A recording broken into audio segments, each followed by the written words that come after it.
Bueno, muchísimas gracias.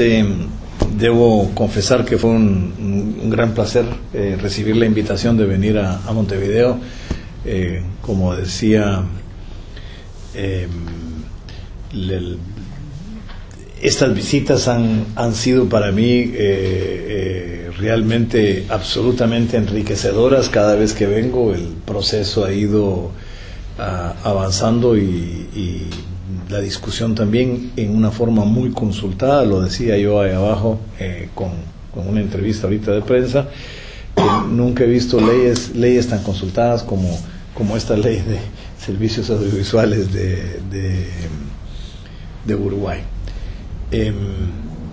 Yo creo que es importante participar, y para mí estar en esta última etapa de esta discusión, en esta última etapa de mi mandato, por lo que agradezco la invitación de haber venido estando en Buenos Aires, en un tema de otro informe, por cierto, con el que también, si alguien tiene interés, que era un informe que hice a la Asamblea General el año pasado sobre el derecho a la verdad y el vinculado al derecho de acceso a la información pública.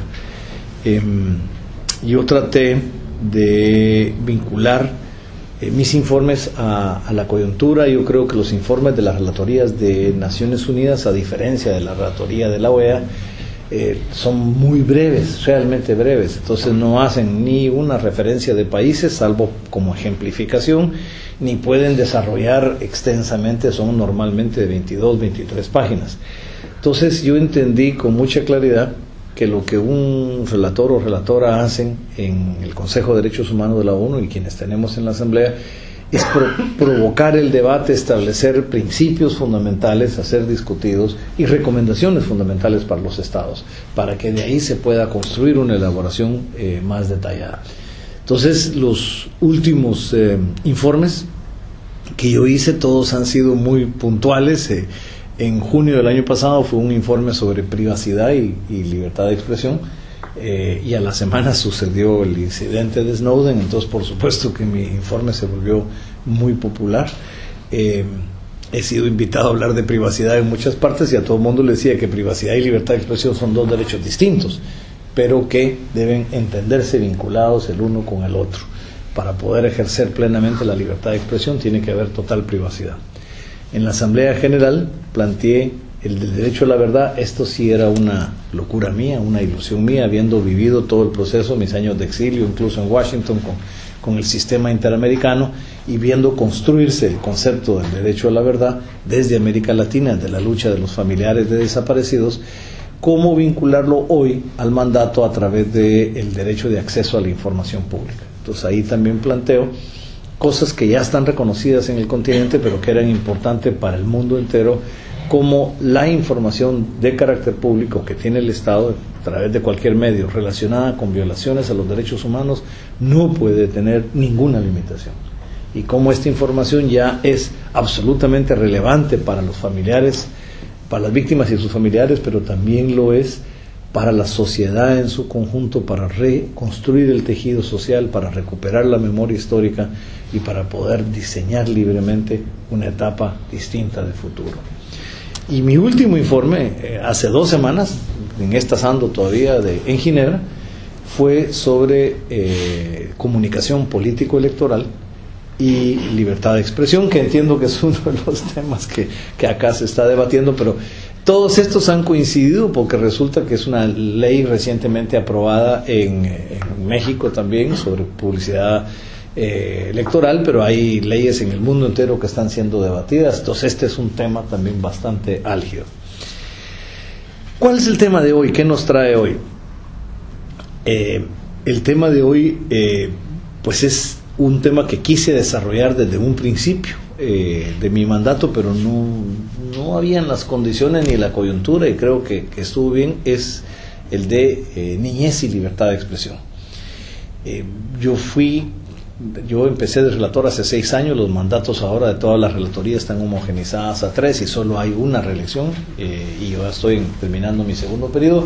Yo escribo este informe, esta es la ironía, pero ya no lo presento, lo presenta mi sucesor, que ya fue nombrado, ante la Asamblea General, pero quería dejarlo hecho.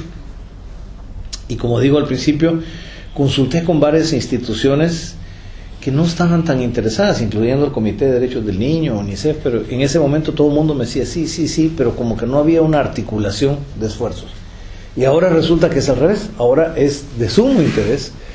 Todo el mundo está pendiente de los principios y las propuestas de este informe. El Comité de Derechos del Niño va a hacer una consulta abierta en septiembre porque quiere hacer un comentario general a algunas partes de la convención sobre este tema. Entonces me parece que es el momento trascendental para hacerlo.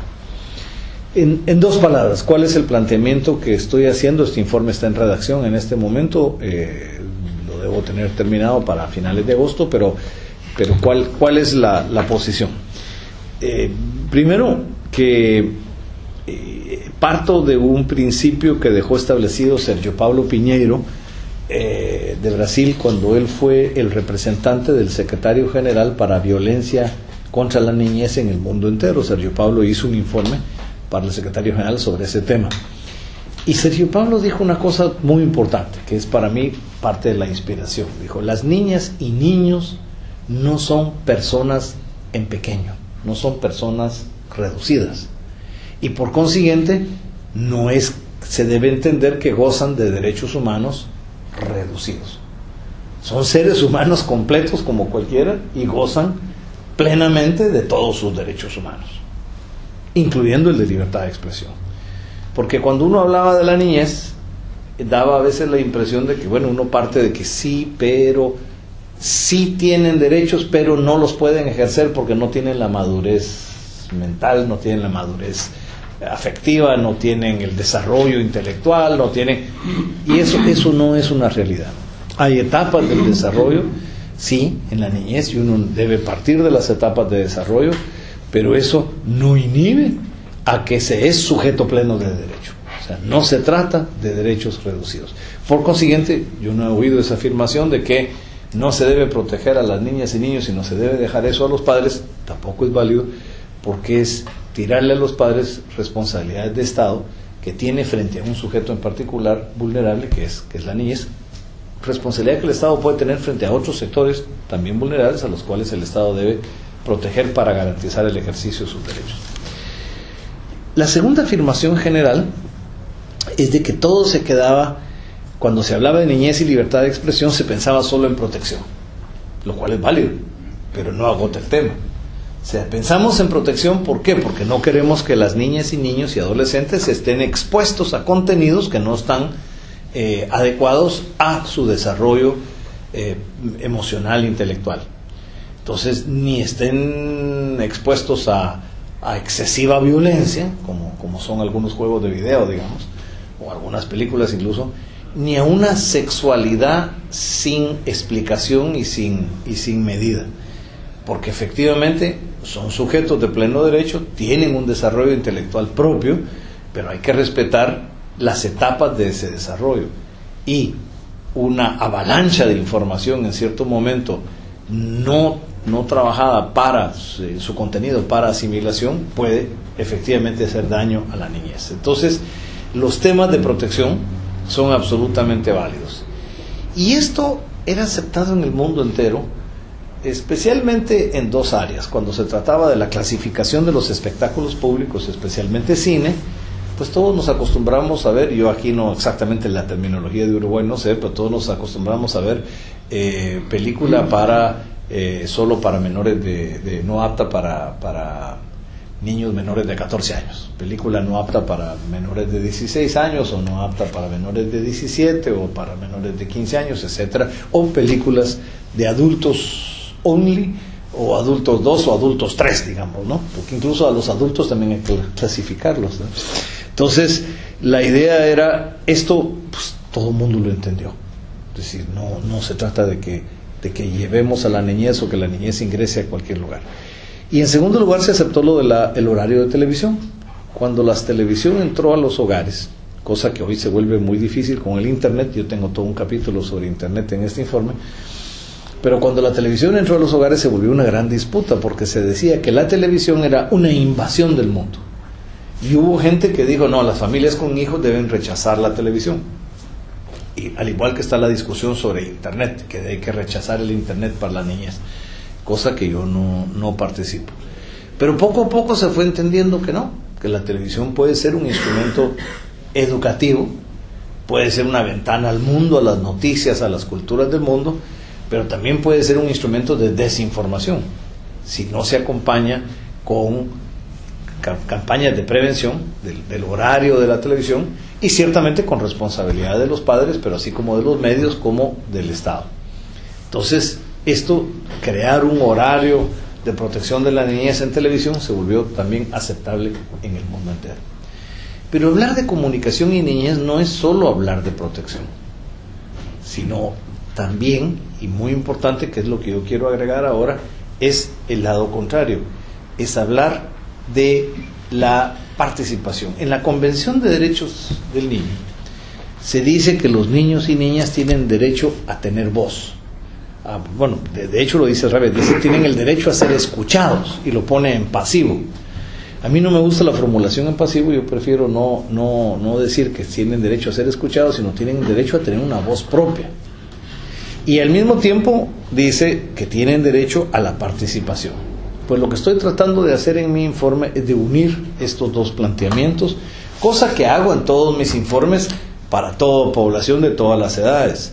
La libertad de expresión es uno de los elementos fundamentales de la democracia. ¿Por qué? Porque siempre lo digo, la democracia tiene muchas características, tiene que tener un marco legal constitucional democrático, tiene que tener una institucionalidad del Estado sólida, tiene que tener un sistema electoral transparente y efectivo, pero por encima de estas características, la más importante para mí de toda democracia es la participación ciudadana.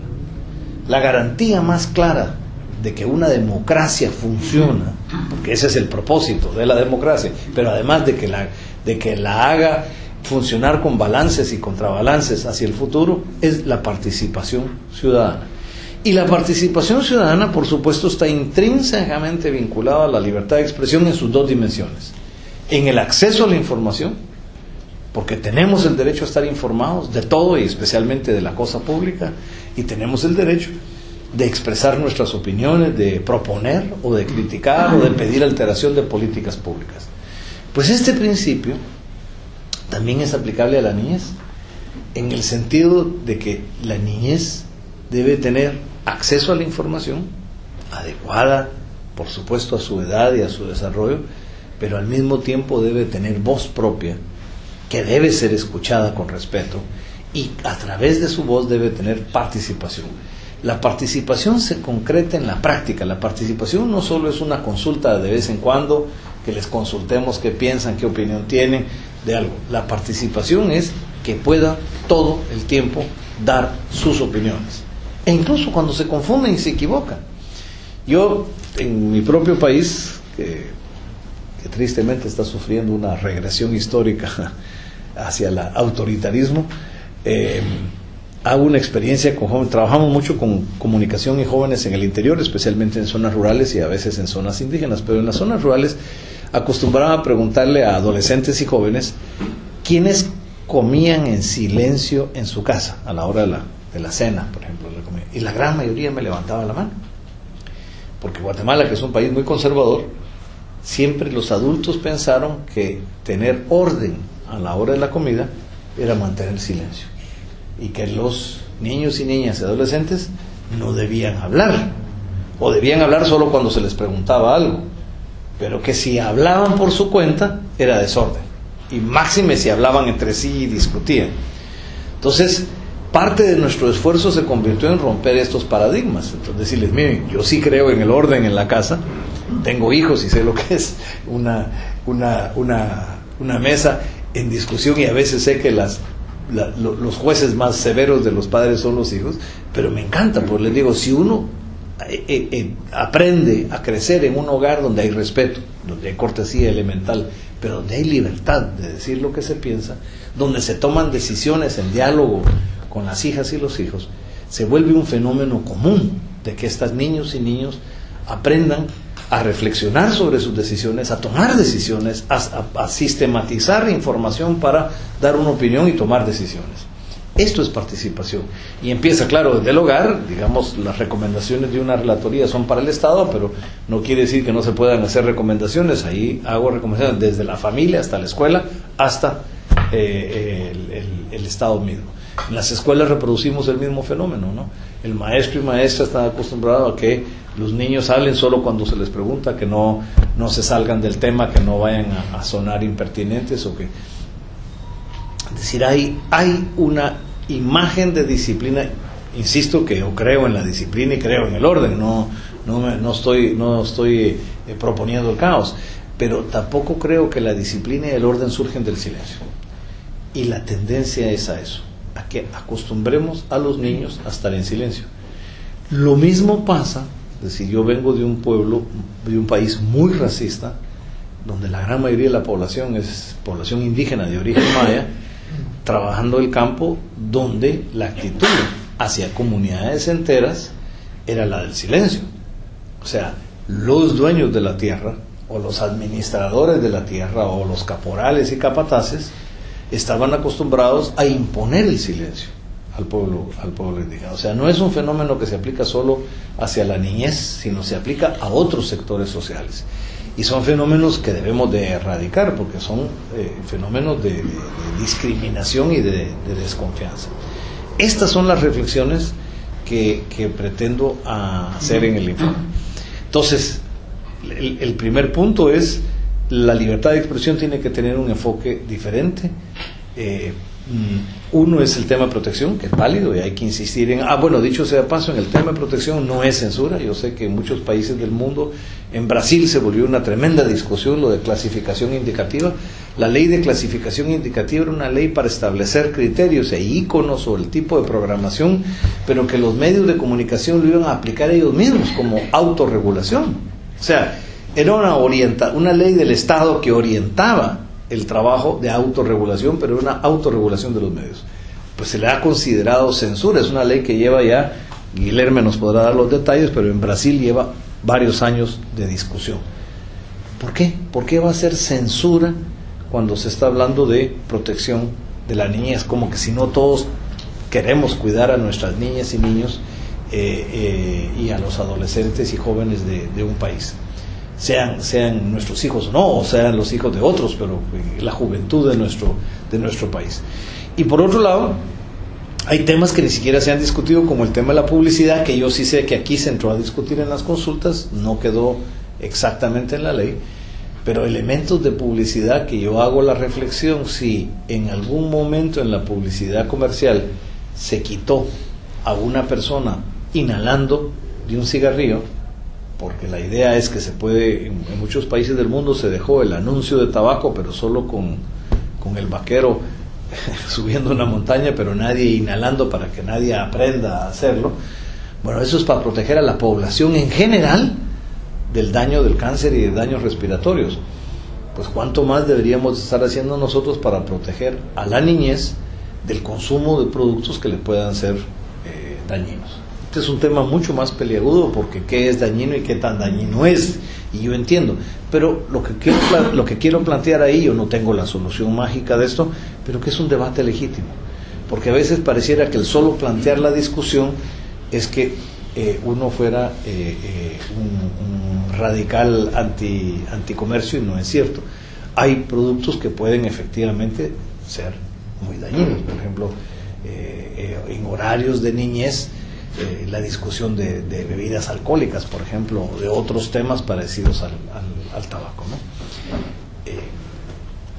En muchos países, y tengo entendido que en Uruguay, ahora me impresionó ver en algunos restaurantes que ya ni sal hay en la mesa porque por la tensión arterial, y hay que pedirla como una forma de evitarle daño a la población. Perfecto, me parece que es válido, no es una medida muy flexible, no es... Y es una orientación a la población. Si lo hacemos para toda la población, ¿por qué no podemos tener medidas parecidas en protección de la niñez? Entonces, la protección no es censura, la protección es válida, es legítima, debe ser discutida por todos los sectores, pero me parece adecuado. El segundo elemento es el de expresión de la voz activa de la niñez y su participación. Si vamos a hablar de participación, entonces tenemos que hablar de libertad de expresión. Y el tercer elemento, y con esto termino para no alargarme, el tercer elemento es el de contenidos. Siempre hablamos y nos falta contenidos para la niñez. A mí me parece que es muy importante de alguna forma que un pueblo rescate sus propios valores y también sus tradiciones y su historia. Entonces también me parece que es válido traer contenidos del extranjero. Está bien si son contenidos de investigación científica, son documentales, que el National Geographic, que elementos históricos, perfecto. Pero también es importante que cada pueblo tenga algún nivel de elaboración interno. Incluso hay países que en la ley ponen porcentajes de cuánto del contenido de los medios debe ser elaboración interna. Y yo creo que esto es importante. La experiencia de Argentina, por ejemplo, desde la nueva ley con el programa Paca Paca, me parece que ha sido realmente muy interesante cómo se ubicó en el público, y ahora sí lo ve uno con un arraigo entre la niñez, porque es diseñado para la mentalidad argentina, la cultura argentina y los modismos idiomáticos de Argentina, que solo ellos entienden. Entonces efectivamente es un medio importante de comunicación. Creo que esto es una forma de garantizar la educación con recreación, con distracción legítima, valores artísticos de la niñez. Entonces yo creo que el recuperar el espacio de la comunicación pública me parece muy importante en todos los estados. Lo digo, esto no lo digo solo para América Latina, lo digo para el mundo entero. Como digo, la experiencia es distinta. En Asia, al igual que en Europa, hay una comunicación pública más activa, siempre y cuando sea independiente, no gubernamental, pero sí pública. Me parece que es de un valor inmensurable, porque no va a tener nunca los mismos contenidos, ni el mismo enfoque, ni la misma filosofía que la comunicación comercial. Pero aquí le agrego otro colorario, y es que además de la elaboración de contenidos para la niñez, y eso tendrá que ver con diferentes edades, hay que también pensar en espacios desde la niñez. Y aquí también esto es producto de mi último, que vengo pasando por Buenos Aires, entonces también tuve la oportunidad de reunirme con la defensora del público, que surge, la Defensoría del Público, que surge de la ley, y me parece que está haciendo unas prácticas interesantes, más allá de lo que el mandato de evaluar o de emitir sanción. Las prácticas se están volviendo más bien el de desarrollar una habilidad crítica entre la población para poder usar los medios, pero entenderlos y discutirlos y poder procesarlos. Y todos lo están haciendo también con la niñez. Entonces, por ejemplo, en muchas escuelas donde se puede, y si no lo tienen en sus oficinas, están haciendo experimentos de radio con niñas, que las niñas y niños elaboren su propia programación radial. Y esto ha sido fascinante, porque hacer radio les va primero a demostrar qué tan difícil es, pero les va a hacer todo un proceso mental de la ubicación de sus objetivos, de qué buscan conseguir, de qué mensaje, la elaboración después de sus guiones y de todo lo. Les va a hacer apreciar la radio más cuando la escuchen, la radio abierta, y después les va a permitir ir elaborando ellos cada vez más. Nosotros en estos programas que les digo con Juventud en Guatemala, empezamos por teatro, porque dijimos, el mejor medio de comunicación para que aprendan es teatro, porque eso les enseña un poco de todo, a la modulación de la voz, al mensaje, a la escena, al color, todo, teatro popular con poco escenario. Y llevamos 8 años haciendo anualmente un Festival Nacional de Teatro para Jóvenes, y ha sido maravilloso. Le fuimos agregando elementos culturales, como que puede ser en el idioma que quieran, para incluir idiomas indígenas, y muchas obras son en idiomas mayas. Entonces, de ese movimiento de escenario, de lenguaje, de todo, pasamos a hacer radio con ellos, y de radio a hacer televisión de cable, porque hay muchos cables locales que negocian un espacio, y después les enseñamos a usar internet y redes sociales. ¿Por qué? Porque aprendan a hacer incidencia política. Es decir, esto es ciudadanía, estamos construyendo nueva ciudadanía. Entonces me parece que es muy importante desde la niñez empezar a hacer esto, y hacer entonces contenidos diseñados para la niñez, pero espacios también donde el contenido venga desde la niñez. Y por último, el tema de internet. Internet es bien complejo, porque en Internet, por ejemplo, hemos discutido lo del horario de protección. En Internet no puede haber un horario de protección porque funcionan las 24 horas del día. Uno puede estar recibiendo un mensaje desde Beijing en este momento, y Beijing está, qué sé yo, a casi 12 horas de distancia de Montevideo, no sé cuál es exactamente la capital equivalente. En mi país, Katmandú era la capital exactamente a las 12 horas opuestas de Guatemala. Entonces uno dice, bueno, no se puede hacer eso. Pueden haber mecanismos de control parental, yo estoy de acuerdo con eso, de algunos, que los padres puedan ver qué websites. Me parece que es muy importante la protección, porque el Internet puede llevar mucho más contenidos que lo que llevaba la televisión. Pero la gran tarea, y esto sí es una tarea del Estado y de la familia, es la prevención. No se trata de aislar a las niñas y niños del Internet, porque es imposible, además, ese va a ser el medio de comunicación del futuro, sino se trata de prepararlos para el futuro, con todo y los riesgos. O sea, parte es la explicación de los riesgos, de qué puede ser el daño que una bullying cibernético haga a la niñez entre ellos mismos, y por qué no se debe hacer, y cómo en las escuelas establecer mecanismos para corregir esto cuando se da, de diálogo entre las y los niños y todo el mundo.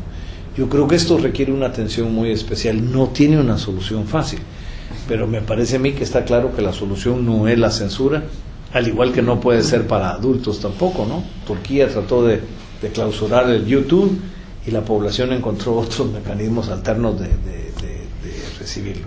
Entonces, yo creo que la alternativa es el de buscar las formas de que la niñez crezca en forma sana utilizando el Internet. Y me vuelvo al Plan Ceibal. Yo creo que el Plan Ceibal es uno de los grandes modelos de uso positivo del Internet, donde la niñez aprende a usarlo para estudiar, para comunicarse, para hacer olimpiadas de ajedrez, olimpiadas de matemáticas y ese tipo de cosas. Cuando le encuentran el gusto en lo positivo, uno ha prevenido el uso negativo. Estas, y lo voy a mencionar, Ceibal, por cierto, en mi informe de nuevo. Alguna gente me dice, pues es que Uruguay no cuenta porque solo son 3,5 millones de habitantes. Y yo, mi respuesta, le digo a todo el mundo, no es la cantidad de población, es la voluntad política. Hay países chicos, hay países grandes. Cada uno se administra conforme a sus recursos, pero lo determinante es la voluntad política de un Estado de establecer este tipo de mecanismos para protección de la niñez, pero también para uso positivo de las nuevas tecnologías por parte de la